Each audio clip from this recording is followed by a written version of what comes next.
British National Party will be fielding more than 200 candidates, and I'm joined now from Birmingham by Simon Darby, who speaks for the party.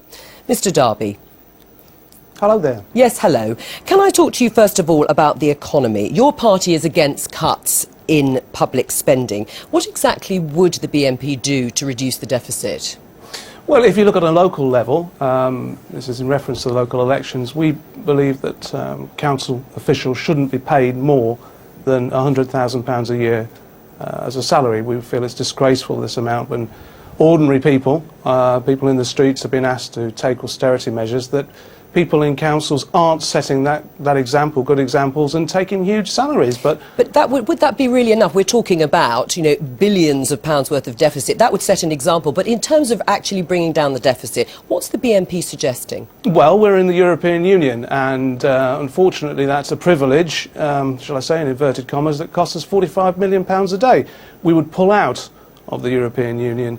We currently give, despite the fact that our pensioners are freezing to death in the winter because they can't afford to keep warm, we give something like £12 billion a year away in foreign aid. Now, I don't mind foreign aid in the cases of Japan, for instance, a genuine emergency, but when you're giving millions, hundreds of millions to countries like India, who are a developed country with their own space program, it's ridiculous. Well, what would you do then to get the economy growing again? You've given some examples, although that probably wouldn't add up to actually making serious inroads into cutting the deficit. What would you do to get the economy growing again? Well, we need to start making things. I mean, where I am now, Birmingham, it used to be the workshop of the world, but we've abandoned the concept of making things and creating things, and we've simply become one giant warehouse.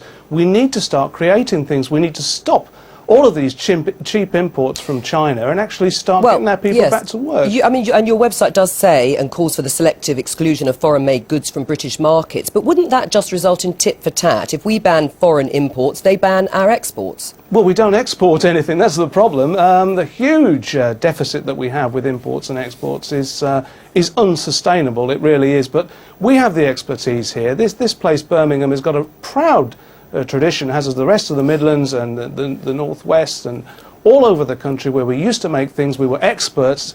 English goods, British goods were renowned all over the world for their quality, and now we've abandoned the concept of actually working, making things, and unfortunately we've got to a stage where our own people, our younger people, simply don't have the prospect of getting a job. OK, and one of the most important issues for the general election campaign last year, 38% of people said they were concerned about it, and your party only got 1.9% of the vote. Why do you think that is?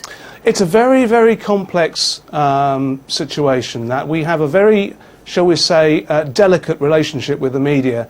You may not know, but you can't blame the media for everything. If that's one of your key sort of campaign messages, there's no relationship between the number of people who say they're interested and the polling that you got. Well, there you've hit the nail on the head. People like our policies, but because there is a concerted campaign to demonise this party, almost on a ritual level, to criminalise our policies and our ideology, then that's what turns people off. And if you give me half an hour to explain, then I'd probably be able to do a good job of that. But Simon Darby, is one of the problems actually that people don't like the party, as you put it, or it's demonised, because the party's split, and it seems to be split at the moment, and there are challenges to Nick Griffin's leadership?